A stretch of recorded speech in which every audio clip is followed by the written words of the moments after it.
Olá, sejam bem-vindos mais uma vez ao DA Esportes. Se você é novo por aqui, inscreva-se no canal, ative o sininho das notificações. Se puder, curta e compartilhe o nosso vídeo. Vamos seguindo aqui com o nosso guia da Copa e chegou o dia de falarmos do grupo F, o grupo que tem Holanda, Japão, Suécia e Tunísia. Estou aqui com a camisa da Holanda, a Holanda de Memphis Depay, né? Vamos ver como a laranja mecânica virá para essa Copa do Mundo, né? E a Holanda, né? Além da Holanda, teremos aqui uma outra seleção para a gente ficar bastante de olho, que é a seleção do Japão, né? Que pode ser uma surpresa da Copa do Mundo. Vamos ao grupo F, então, começando pela Tunísia. A Tunísia é um país situado no norte da África, entre Argélia e Líbia, né? Limitado pelo mar Mediterrâneo e pelo deserto do Saara, né? O país possui cerca de 12 milhões de habitantes e sua capital é Tunis, né? E na Tunísia, né? Existia, né? Antigamente, era o local da antiga Cartago, né? Cartago era uma civilização fenícia antiga que foi destruída por Roma, né? Você lembra daquele filme Gladiador? Gladiador lá, quando o Máximo está no Coliseu, aí o narrador fala, nós hoje vamos apresentar uma recriação da fabulosa Cartago. Ele está falando disso, dessa civilização aí da antiga cidade de Cartago, né, que ficava ali na região onde é a Tunísia. Bem, no futebol, a Tunísia já disputou 6 Copas do Mundo, essa será, portanto, a 7ª Copa do Mundo. Melhor resultado foi um 9º lugar lá em 1978.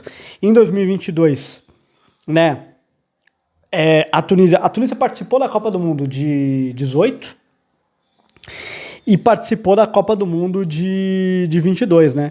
E na Copa do Mundo nas 2 Copas do Mundo ficou na primeira fase, ficou na fase de grupos. Mas em 2022 a Tunísia teve uma vitória histórica, né, contra a seleção da França, né? Tunisianos e franceses têm ali uma rivalidade por conta da diáspora, né? Por conta do histórico, assim, das duas, né? A Tunísia tem alguns traços ali, né? Alguns imigrantes tunisianos, tem bairro tunisiano ali em Paris, né? Então Tunísia e França tem uma certa rivalidade ali entre as duas seleções. O ciclo para a Copa do Mundo de 22, para a Copa do Mundo de 26, né? Na Copa Africana de Nações de 2023 ficou na fase de grupos e na de 2025 chegou nas oitavas de final, né? Perdeu para Mali nos pênaltis, né? Depois, a Tunísia teve uma eliminatória onde ela jogou 9 jogos com... 9 jogos não. Teve 10 jogos, 9 vitórias, 1 empate e nenhuma derrota. Foi líder do grupo, né? Líder do grupo dela absoluto, marcando 22 gols e não sofrendo nenhum, né? É um time que tem uma defesa, um time conhecido pela sua boa defesa, né? A Tunísia também disputou a Copa Árabe, caiu na fase de grupos, aí com um time alternativo, e nos amistosos fez 18 jogos, teve 7 vitórias, 6 derrotas e 5 empates. Um desses amistosos foi contra o Brasil, né? Brasil e Tunísia se enfrentaram no ano passado e terminou empatado em 1-1 naquele jogo. O Ali Abdi, lateral da Tunísia, infernizou ali pelo lado esquerdo, né? Na defesa do Brasil, né? O técnico da Tunísia é o Sabri Lamouchi, é o francês, né? Ele chegou agora, em 2026, né? Ele substitui o Sami Trabelsi, que era o antigo treinador que foi demitido após a eliminação, a má campanha na Copa Africana de Nações. O Sabri Lamouchi, ele treinou a seleção da Costa do Marfim na Copa do Mundo de 2014, né? Tem 54 anos, trabalhou já na Premier League e na Ligue 1, e ele chegou já mudando algumas coisas, né? Ele chegou apostando muito nos jogadores mais jovens, né, dando oportunidade a alguns jogadores mais jovens e também ganhando alguns reforços, né, para essa Copa do Mundo. A gente vai falar de alguns deles aqui. Os destaques então da Tunísia, os 2 grandes nomes da Tunísia são o Hannibal Mejbri, né, meia de 23 anos, que joga no Burnley, passou pela base do Manchester United, jogou muito bem contra o Brasil naquele amistoso. Outro que jogou contra o Brasil e foi muito bem, o Elias Esquirri, né, volante de 31 anos do Eintracht Frankfurt, e também o Elias Saad, né? Elias Saad é um atacante, um ponto esquerda, né? Joga ali pelo lado esquerdo, atacante de 26 anos do Hannover, da Alemanha, né? Antigamente jogava no Augsburg, da Alemanha. Também, já falei dele aqui, o Ali Abdi, lateral esquerdo de 32 anos, que joga no Nice da França. O Ian Valéry, lateral direito de 27 anos, do Young Boys da Suíça. E tem algumas novidades, né? Uma delas é o Rani Khedira. O Rani Khedira é o irmão do Sami Khedira, né? Do campeão do mundo com a Alemanha na Copa do Mundo de 14. Volante, ele recusou a seleção de jogar, de defender a seleção na Copa de 18, aceitou agora, né, ele que está com 32 anos, viu ali uma oportunidade de jogar uma Copa do Mundo e vai jogar pela seleção da Tunísia, vai formar ali uma dupla de volantes muito boa ao lado do Esquirri, né, do jogador ali do Augsburg. Né, o Khedira está jogando no Union Berlim. Também o Razem Mastori, centroavante, joga na Rússia, né, o Ismael Garbi, de 22 anos, do Augsburg, e também o Sebastian Tonekti, de 23 anos, do Celtic. E eu chamo atenção aqui para dois jogadores jovens da Tunísia, o Khalil Ayari, né, jogador de 21 anos do PSG da França, que nos amistosos com o Lamouchi botou para jogar e o garoto foi bem. E também o Ryan Elomi, atacante de 18 anos do Vancouver Whitecaps, né? São os destaques aí da Tunísia. E tem uma situação curiosa, né? Também estava na lista de convocados, né, o Louni Ben Farhat, atacante de 19 anos, centroavante de 19 anos. O pai dele, pai do Ben Farhat, pediu para o técnico não convocar o jogador, porque, segundo o pai dele, o Ben Farhat era muito novo para jogar uma Copa do Mundo. Aí, pelo amor de Deus, né? Perdeu a chance, né? Eu quero ver se a Tunísia for destaque na Copa do Mundo, chegar até umas quartas de final, umas oitavas aí, o que eles vão dizer. Indo agora para a Suécia. A Suécia é um país da região da Escandinávia, né, no norte da Europa, né? Tem ali país de origem, berço de origem dos vikings, né? Tem 10 milhões de habitantes, né? É um país com milhões de ilhas, lagos e interiores, florestas e montanhas glaciais, né? Suas principais cidades são Estocolmo, que é a capital, né? E Gotemburgo e Malmö, né? São as três principais cidades ali do país da Suécia. No futebol, a Suécia a Suécia vai para a 12ª Copa do Mundo, foi vice em 1958, né? Sua melhor campanha. E no ciclo para a Copa do Mundo não jogou a Eurocopa de 2024, né? Nas eliminatórias, fez umas eliminatórias horrorosas, né? Teve 2 vitórias, 2 empates e 4 derrotas, e aí se classificou pelo desempenho na Nations League, né? Na Nations League de 2023 ele foi rebaixado para a Liga C, e em 2025, na Nations League de 2025, foi primeira do grupo na Liga C. E aí se garantiu na repescagem, porque a UEFA tem uma regra ali que na repescagem disputam ali os 12 segundos colocados ali dos grupos das eliminatórias, mais as 4 seleções, as 4 seleções que não foram campeãs de Liga das Nações. Então, a Suécia precisou que todas as campeãs de suas respectivas ligas se classificassem para a Copa do Mundo. E aí ela herdou uma vaga, caiu no colo dela uma vaga na repescagem, e na repescagem, né, a Suécia acabou classificando, vencendo os 2 jogos ali e ficando com a vaga, né? Venceu os 2 jogos da repescagem, né, e garantiu vaga na Copa do Mundo. Ainda quando estava na fase de grupos da repescagem, né, a Suécia trocou de técnico, né? Demitiu o antigo treinador, um dinamarquês, né? E entrou o Graham Potter. O Graham Potter chegou no fim de 2025, ele é sueco, né? Mas ele é inglês, na verdade. Ele é inglês, mas começou a carreira no futebol sueco, né? Ele apareceu muito bem no Östersund da Suécia, ganhou 4 títulos pelo Östersund. Esse trabalho do Graham Potter chamou a atenção. Ele então virou treinador do Brighton e depois teve uma oportunidade no Chelsea, né? E aí depois ele não conseguiu mais repetir um bom trabalho, e aí ele acabou sendo chamado para treinar a Suécia na repescagem e depois agora na Copa do Mundo vai dirigir a equipe sueca aí na Copa do Mundo, o Graham Potter inglês aí, do treinador da Suécia, né?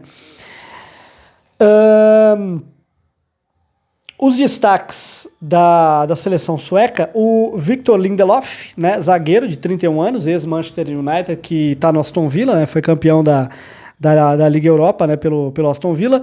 O Rajmal Ekdal, né, que tem 27 anos, é zagueiro do Burnley. O Gabriel Gudmundsson, lateral esquerdo de 27 anos do Leeds United.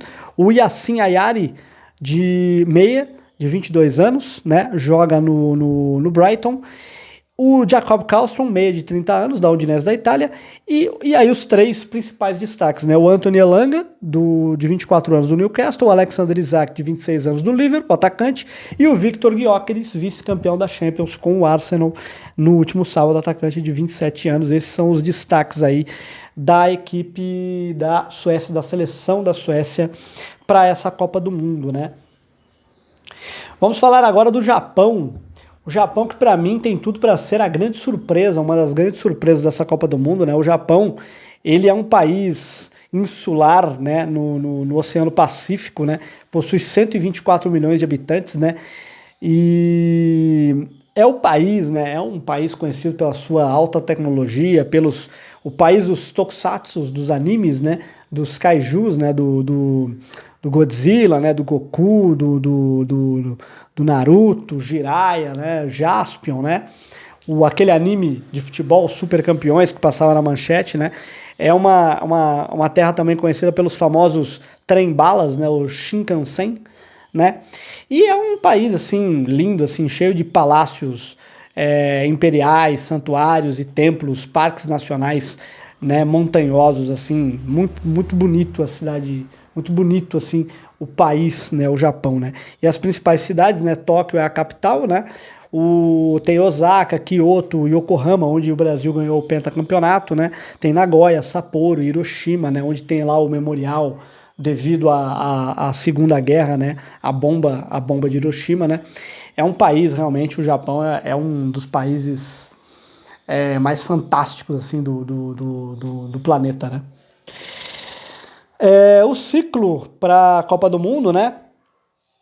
O ciclo do Japão é um ciclo de respeito, né? É um ciclo que eu acho que às vezes é um pouco até ignorado pelas pessoas, pelos especialistas em futebol, né? O ciclo do Japão o Japão disputou a Copa das Nações da Ásia, né? A Copa foi em 2024, mas é a Copa correspondente ao ano de 2023. Caiu ali na fase de grupos, terminou em segundo lugar, né?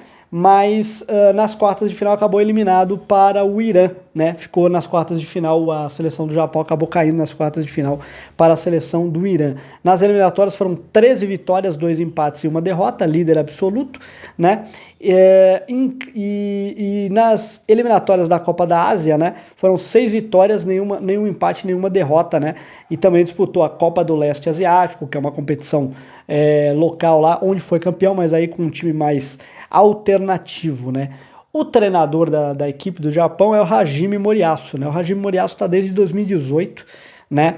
No Japão ele treinou o time na Copa de 18, né? E no ciclo, né, na Copa do Mundo ele já chamou atenção porque ele derrotou simplesmente a Alemanha e a Espanha no grupo do Japão, né? Depois ele caiu nas oitavas para a seleção da Croácia nos pênaltis. Ô, Japão, podia ter ajudado a gente, né? Eliminado a Croácia ali, né? E aí ter pego o Brasil, né? Segunda vez, aliás, que o Japão em 2018, né, o Japão foi eliminado pela Bélgica, a Bélgica pega o Brasil e a Bélgica elimina o Brasil. Em 2022, né, o Japão é eliminado pela Croácia nas oitavas de final e a Croácia elimina o Brasil nas quartas de final. O Japão, em 2 Copas do Mundo, né, o Japão vacilou aí e aí o adversário que eliminou o Japão eliminou o Brasil na sequência. E tem também uma coisa importante, né, nesse ciclo o Japão conseguiu vitórias incríveis contra a Alemanha, contra a Turquia, contra a Inglaterra e venceu o Brasil. Venceu o Brasil de virada por 3-2 num jogo assim maluco no segundo tempo, que o time amassou, foi para cima do Brasil e virou a partida para cima do Brasil, vencendo por 3-2. Então é uma seleção que cresceu nos últimos anos e uma seleção candidata sim a ser surpresa, uma forte candidata a ser a grande surpresa da Copa do Mundo, a seleção do Japão. Os destaques da seleção japonesa, né? O goleiro, Zion Suzuki, de 23 anos, do Parma, da Itália. O Tomiyasu, zagueiro de 27 anos, que está jogando no Ajax da Holanda. Outro zagueiro que joga na Holanda, o Watanabe, que joga no Feyenoord, tem 29 anos. O Endo, né? O Wataru Endo, de 33 anos, do Liverpool. Não tem jogado, mas é um homem de confiança ali do treinador do Japão, né? Tem também o Junya Ito, né, jogador veterano de 29 anos do Feyenoord, o Daichi Kamada, de 29 anos do Crystal Palace, né, o Hitsu Duan, 27 anos do Frankfurt, e o Altanaka, né, jogador do Leeds United, 27 anos. E talvez aí os grandes nomes da seleção, né, o Takefusa Kubo, que eu acho que é o grande referência técnica desse time, e o Yuto Nagatomo. O Yuto Nagatomo, jogador veterano de 39 anos, lateral direito, também lateral esquerdo às vezes. Jogou muito tempo na Itália, na Inter de Milão. Jogador que tem 3, 4 pulmões realmente. O cara sempre foi muito famoso pela sua voluntariedade, pelo seu jogo, assim, pela sua disposição física, né? Vai disputar a sua última Copa do Mundo agora com a sua seleção, a seleção do Japão, com 39 anos. Outros dois atacantes para ficar de olho também, atacantes assim, centroavantes, né? O Maeda, atacante do Celtic da Escócia, e o Ueda, né, atacante do Feyenoord da Holanda, artilheiro do último campeonato holandês, são os destaques da equipe japonesa. E para fechar, vamos falar de um país que é um país que no passado invadiu o Brasil, que é a terra das flores e dos moinhos de vento. E se você falou Holanda, você errou, como diria Faustão, né? Você errou, porque vamos falar dos Países Baixos, né? Eu vou começar explicando essa polêmica aqui, né? Porque a Holanda, porque assim, a gente conhece, né? Sempre conheceu o país como Holanda, né? Mas o país, já de algum tempo, né? Ele quer ser chamado de Países Baixos. E da onde vem essa confusão? Eu até fiz um vídeo uma vez no canal, mas eu vou explicar de novo essa história. É muito comum as pessoas usarem Holanda para se referirem, né, ao país, né? E até usam assim Holanda e Países Baixos como se fossem uma coisa, exatamente a mesma coisa, mas geograficamente e politicamente falando não são, tá? A explicação é o seguinte: os Países Baixos é o nome oficial do país.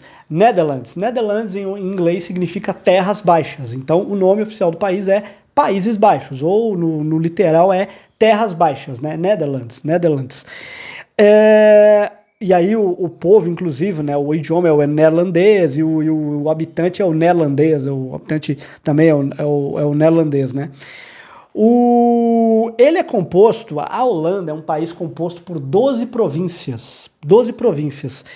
E o nome Países Baixos é o nome do país, porque ele abrange todo o território.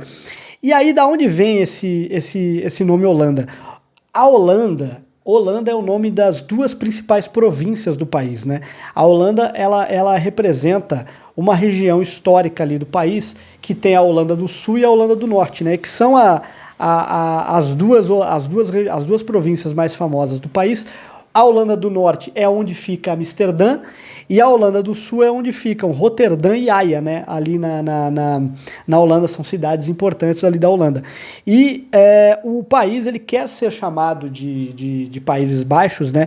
Desde de 2018, assim, a mudança oficial, né? Essa confusão, ela incomodava os habitantes das outras 10 províncias, como Utrecht, Gelderland, Friesland, né, que não são holandeses, né?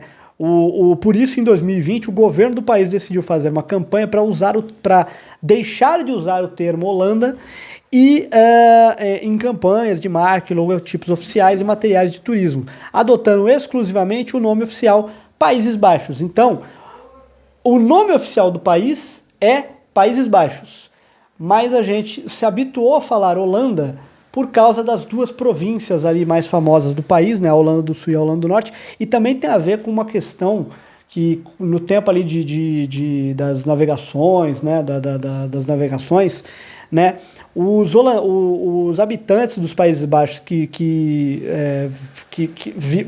vinham exatamente dessas regiões, e aí eles começaram a ser chamados de holandeses. Por isso que o pessoal faz essa confusão, chama o país de Holanda, chama o cara de holandês. Mas, na verdade, a Holanda são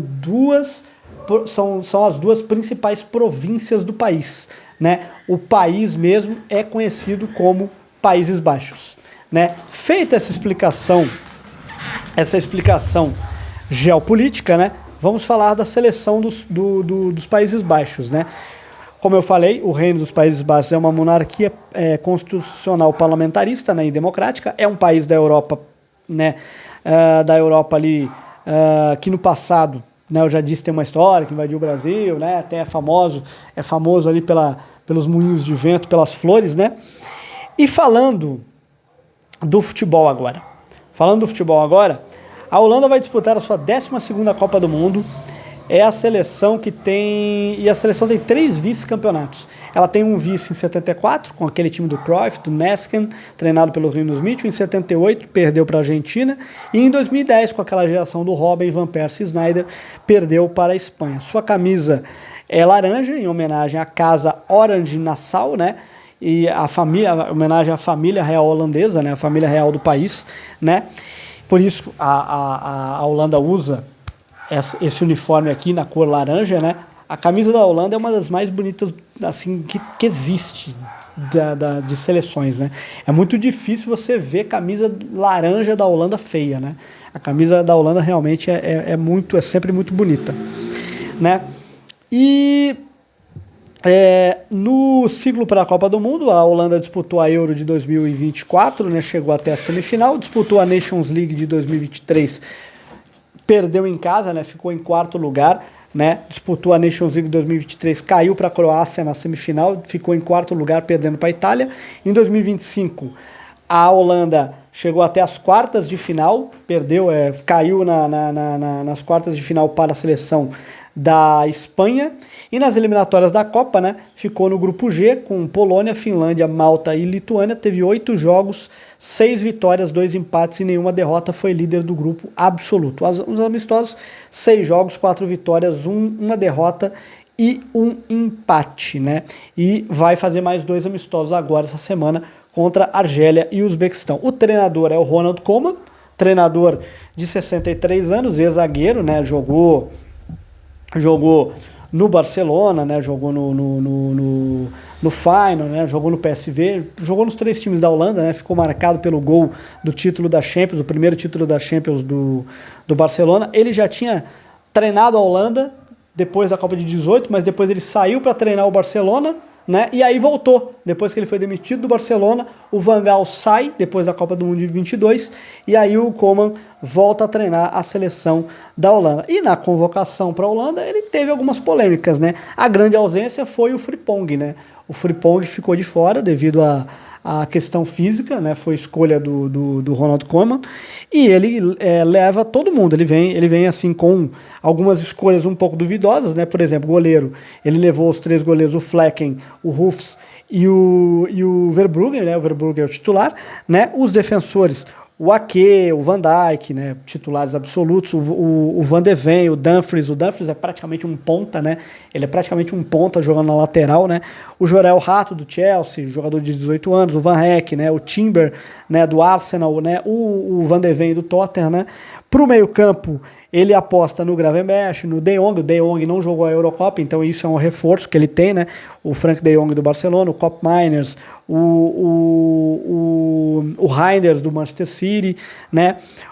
Também o De Roon, esse para mim é uma grande surpresa, o De Roon, veterano, volante de 35 anos, foi convocado, né?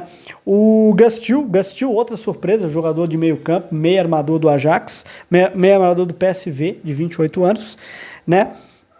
E pro ataque, né, ele levou o Brobbey, jogador que era do Ajax, está no Sunderland, o Gakpo, o Kluivert, o Justin Kluivert, filho do Patrick Kluivert, né, que jogou na Roma, jogou no Ajax, o Noah Lang, né, o Malen, Daniel Malen, que tem tudo para ser titular, ele está no melhor momento que o Memphis Depay, né, o Weghorst, né, o veterano Weghorst, vai ser aí uma opção de camisa 9, né, com 33 anos, e levou um garoto aqui, né, o Crescencio Somerville, jogador do West Ham, de 24 anos, e levou o Memphis Depay, né, Memphis Depay, maior artilheiro da história da seleção holandesa, chega ali sem jogar muito nesse período antes da Copa, né? Foi até polêmica, porque o Koeman pediu para que ele jogasse, mas ele não entrou em campo, né? Não entrou muito em campo, ele entrou em campo num jogo só e não jogou nada, né? Jogou assim só para dizer que, ó, tô em campo, entrei e tô aqui para jogar, tô aqui à disposição para ir para a Copa. Então é isso. A Holanda vai com isso, vai com esse time, né? E cai num grupo que para mim é muito equilibrado. Esse grupo aqui, vou te falar um negócio. Holanda e Japão, para mim, são talvez favoritos a passar. O Japão, para mim, é o grande favorito. Não será surpresa para mim se o Japão vencer a Holanda no primeiro jogo.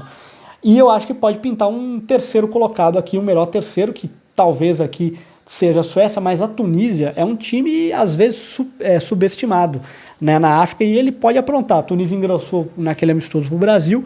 A princípio, eu vou de Holanda e Japão, com a Suécia brigando pela terceira vaga, mas a Tunísia, mais olho na Tunísia também, que não é um time para ser descartado. E só mais um recado, esse grupo aqui é o grupo que cruza com o Brasil. O adversário do Brasil sai desse grupo. Então o Brasil ele pode pegar ou Holanda, ou Japão, ou Suécia, ou Tunísia, já na segunda fase lá, não nas oitavas, na segunda fase, na 16 avos de final, né? Porque a Copa aumentou para 48 seleções, então é muito importante a gente ficar de olho nesse grupo, o grupo F. Mas é isso, esse foi o grupo F da Copa do Mundo, aqui no Guia da Copa do Mundo. Eu fico por aqui, se você gostou do vídeo, curte, compartilhe e até a próxima.